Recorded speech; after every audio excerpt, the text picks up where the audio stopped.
खुद परेशान है तो हमारी समस्या का समाधान कौन करेगा? जब खुद कामना से युक्त है, खुद अशांत है, खुद परेशान है, तो मेरा सहयोग क्या कर देगा? तो वो सत्य परमात्मा ही मेरा सहयोगी है। अब उनको छोड़ दोगे तो फिर रह क्या गया तुम्हारे पास? क्या है तुम्हारे पास? क्या है उनको? उनका प्यार मिलता है, ये प्यार है? 4 लोग बैठ कर हंस दिए वो प्यार ले, ये प्यार नहीं। प्यार वो है परमात्मा मुझे प्यार करे। एक तरफ 1 लाख झूठे लोग हों और एक तरफ एक सत्यवादी हो तो पलड़ा एक का भारी होगा, ये ध्यान रखना। कौरवों की 11 अक्षौणी सेना थी, भीष्म जैसे महाबली थे, और पांडवों की 7 अक्षौणी सेना थी, लेकिन विजय किसकी हुई? धर्म की। धर्मराज युधिष्ठिर सिंहासन पर बैठे, न कि कौरव। विनाश हो गया पूरे वंश का। इसलिए बहुत होश में चलो। अधर्म वाला ऐसे हाइलोजन की तरह चमकता है और फ्यूज हो जाता है, और धर्म वाला दीपक की तरह जलता है, लेकिन बहुत काल तक जलता रहता है, प्रकाश देता रहता है। राधे राधे महाराज जी। महाराज जी, धाम के प्रति अज्ञानतावश अगर कोई अपराध हो जाए तो क्या उसका निवारण संभव है? हाँ, जैसे माँ की गोद में हम शौच कर देते हैं, लघु शंका कर देते हैं। जब छोटे थे अनजान में, तो माँ ने कहीं हमें अपराधी थोड़ी माना। ऐसे वृंदाटवी प्रभाव सुन अपनों ही गुण देत, जैसे बालक मलिन को मात गोद भर ले। जैसे मलिन बालक को माता गोद में उठा लेती है, ऐसे हम सब अपराधी जीव हैं। वृंदावन कृपा करके हमारे अपराध नष्ट करके और प्रिया प्रीतम से मिला देता है। तो धाम की ही रज का सेवन करे, धाम से ही विनय प्रार्थना करे कि हमसे जो अपराध बन गए हों जाने अनजाने में, मानसिक वाचिक या शारीरिक, हे वृंदावन धाम, हे वृंदावन के प्रेमी महापुरुषों, हमें क्षमा करो तो क्षमा कर दे। ये कह रहे हैं कि बचपन में एक और चीज हुई थी कि गोवर्धन शिला को नासमझी में विदेश ले गए और वहाँ पता नहीं कैसी बुद्धि भ्रष्ट हुई कि बाद में वहीं इनको फेंक दिया महाराज जी। फिर महाराज जी अभी जब समझ आई तो बहुत ज्यादा जघन्य अपराध, अक्षम्य अपराध लग रहा है। महाराज जी, इस अपराध से कैसे मोचन हो? अभी तो मैं वापिस नहीं ला सकती, बट उसका ये तो बहुत बड़ा अपराध है। गिरिराज जी को, ब्रज 84 को उसकी सीमा के बाहर नहीं ले जाना चाहिए। कभी भूल नहीं करनी चाहिए, किसी को भूल नहीं करनी चाहिए। गिरिराज जी से प्रार्थना करो, वही करुणा करके क्षमा करेंगे। गिरिराज जी से प्रार्थना करो, वही करुणा करके, अनजाने में हो गया तो उन्हीं से प्रार्थना करो। बकाया गिरिराज जी की शिला नहीं उठानी चाहिए। अगर उसे ब्रज 84 को उसके अंतर्गत कहीं रख सकते हो, बाहर ले जाने का प्राविधान नहीं है। गिरिराज जी को बाहर ले जाने का प्राविधान नहीं। अनूप गर्ग जी।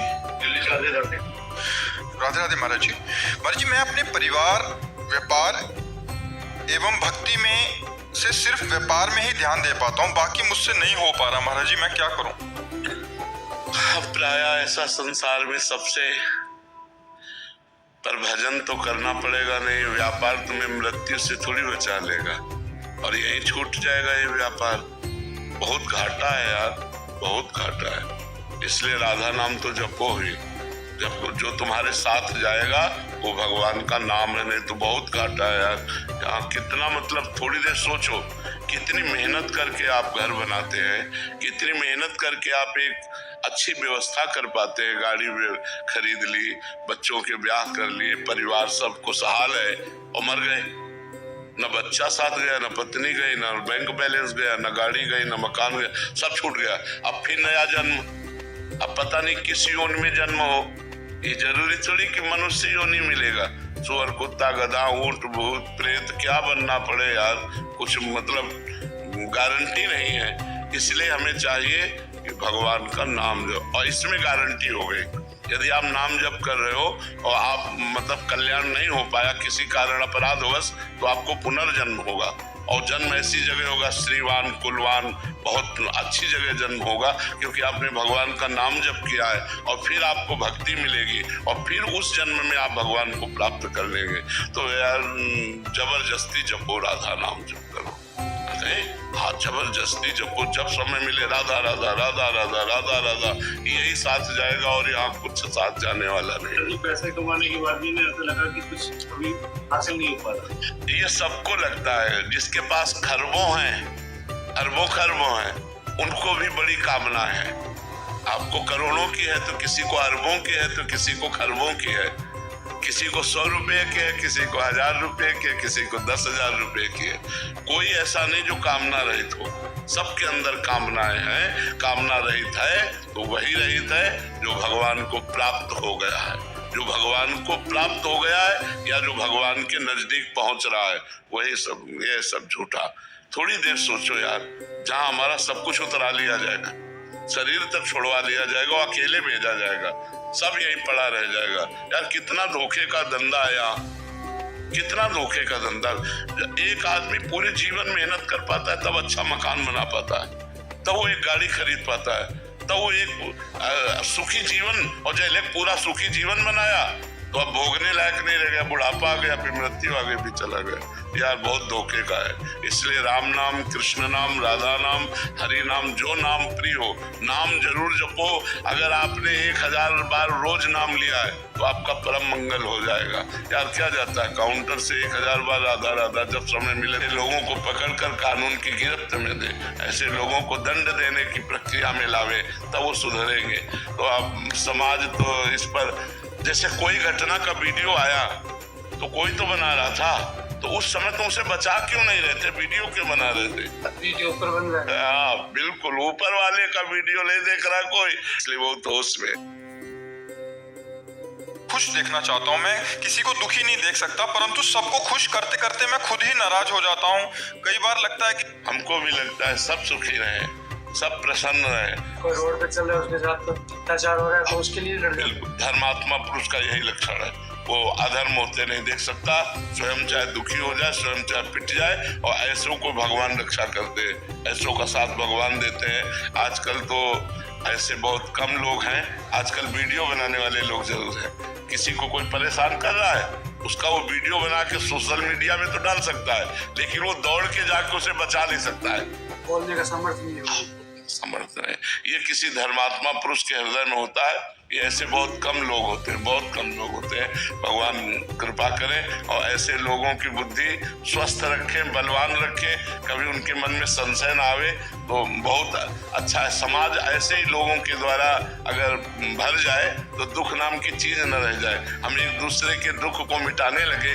अब एक आदमी है, वो देख रहा है कि एक आदमी स्त्री की जंजीर लेकर के भाग रहा है और वो उसका वीडियो बना रहा है।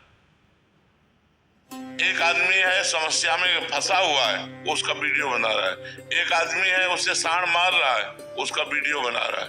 अरे वीडियो बनाने का समय है, इस समय दौड़कर उसकी जान बचाओ, तो किसी तरह आप उस समस्या का समाधान बने। लेकिन आज की समाज समस्या का समाधान, अगर एक्सीडेंट हुआ पड़ा है तो कार का शीशा खोला, वीडियो बनाया, बस चले गए। ये मतलब थोड़ी सी गलत बात हो रही है, इसे सुधार करना चाहिए। हमें वीडियो बनाना जरूरी नहीं, हमें उसकी रक्षा करना जरूरी है, हमको उसको अस्पताल पहुंचाना जरूरी है, हमें बीच में कूदना जरूरी है। लेकिन आज के समाज में लगता है कि वो उनके साथ हो रहा है, मैं क्यों बीच में, और कल वो तुम्हारे साथ करेगा तब। आज अगर उसको रोक दिया गया तो 4 से बच जाएंगे, 4 लोग इसके शिकार नहीं होंगे।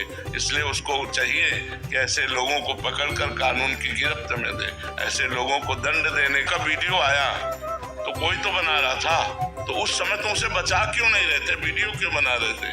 वीडियो ऊपर बन रहा है। हाँ बिल्कुल, ऊपर वाले का वीडियो नहीं देख रहा कोई, इसलिए वो तो उसमें। महाराज जी, जब मैं धर्म और सत्य के मार्ग पर चलकर सभी से सद्भावना रखता था, तब मुझे लोगों से छल और उपेक्षा ही मिली। किंतु जब मैं उनके जैसा ही आचरण करने लगा, असत्य बोलने लगा, तब मेरे साथ मधुर व्यवहार करने लगे। महाराज जी, ये संस्कार यहाँ के मधुर व्यवहार से हमारा काम बन जाएगा? सोचो, अगर 4 गलत लोग हमको आदर देने लगे तब तो हमारा पतन हो गया, फिर हमारे जीवन का मतलब क्या है यार? 4 गलत लोग आदर दे, यही मनुष्य जीवन है क्या? अगर हम सत्य और धर्म से चलते हैं तो भगवान आदर देते हैं, भगवान हमारा सहयोग करते हैं। 4 लोग क्या कर लेंगे? संसार स्वार्थ का मित्र होता है, परमार्थ के तो भगवान है, अहेतुकी कृपाल तो भगवान है, और भगवान सत्य है, भगवान धर्म में है। यदि धर्म से नहीं चलोगे, सत्य से नहीं चलोगे, तो आगे पतन हो जाएगा तुम्हारा। अधर्म और असत्य से चलने वाला एक दिन नाश को प्राप्त होता है। धर्म और सत्य से चलने वाला दुखी जरूर दिखाई देता है, लेकिन एक दिन वो चमकता है, एक दिन वो प्रकाशित होता है। मनुष्य जीवन का ये लक्ष्य थोड़ी है बेईमानी, अधर्म, पापाचरण, गंदे आचरण, गंदा भोजन, गंदा पेय। अधिकतर प्राय ऐसा ही समाज होता जा रहा है कि सत्य पे चलने पे जब उसको दुख लगता है तो असत्य की तरफ चलने लगता है, जबकि सत्य का परिणाम सुख है और असत्य का परिणाम दुख है। वो गलत मार्ग है, गलत मार्ग नहीं चलना चाहिए। और जी अपन सबका एक स्वभाव है, जहाँ भीड़ होती है वहीं हम भी भीड़ के साथ लग जाते हैं। तो असत्य आचरण करने वालों की, भ्रष्टाचार करने वालों की भीड़ है, बाहुल्यता है, और मन भी राजी हो जाता है उसी, जल्दी पैसा आए, जल्दी सब कुछ भोग मिले। लेकिन ये ठीक नहीं है, ये ठीक नहीं। धर्म से चलो, सत्य से चलो, तो मनुष्य जीवन की सार्थकता है यार। रुपया सार्थकता है क्या? वाहवाही सार्थकता है क्या? समर्थ तो भगवान है, भगवान के सिवा कोई है नहीं, इसलिए कोई हमारा दोस्त नहीं है।